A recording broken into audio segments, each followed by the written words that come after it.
হুসাইন ওমরের দিকে আঙ্গুলটা খাড়া করে ডাকতেছেন, বাবা ওমর, এই ওমর, সকলের সামনে বড় কথা বলো না, তুমি কি আমার নানার গোলামি করো নাই? কার গোলামি? কার গোলামি? আজকে আমরা কি সেই নবীর গোলামি হতে যাইতে রাজি আছি তো? আল্লাহু আকবার বলুন। কে আপনারা, কে এই গভীর রাত্রে সেই নবীর কথা শোনার জন্য বসে আছেন? বাবা, কে তোমরা কমিটির সদস্য? এই বৃষ্টি বাদলের দিনে এত বড় আয়োজন করেছো, তোমাদের আয়োজনে হাজার হাজার মানুষ নবীর গোলামির পক্ষে হাজিরা দিয়েছে। আমার মন বলে আজকের আয়োজন আর উপস্থিতি, যারা এইভাবে কষ্ট করে বসে আছেন, আমার নবী আপনাদের জন্য ফুলসিরাতের ঘাটে বসে থাকবে।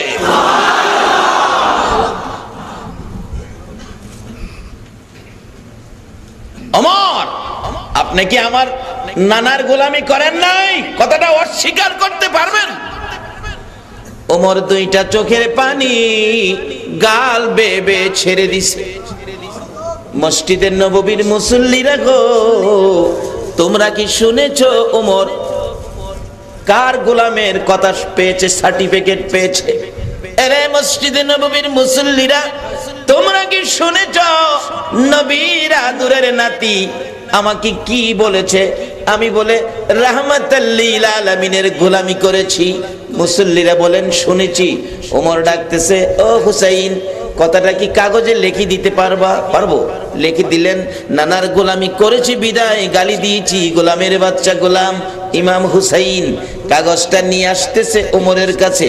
ওমর মিম্বরে দাঁড়িয়ে কাগজটা হাতের মধ্যে পৌঁছলে কাগজটা মুসল্লিদেরকে দেখায়া দেখায়া গুনগুন করে গান গায়, নবীজির গোলামের কোনো চিন্তা নাই, চলো নবীজির জান্নাতে মদিনায়।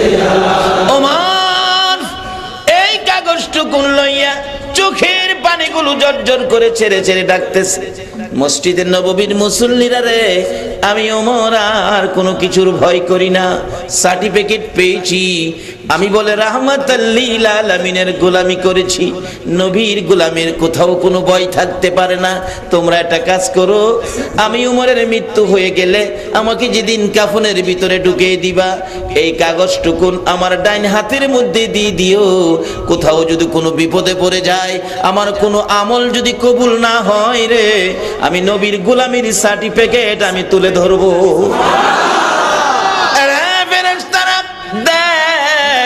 নবীর আদরের নাতি আমাকে সার্টিফিকেট দিয়েছে, আমার কাগজ দিয়েছে, চিঠি দিয়েছে, দলিল করে দিয়েছে। আমি বলে দুনিয়ার জমিনে নবীর গোলামি করেছি। ফেরেশতারা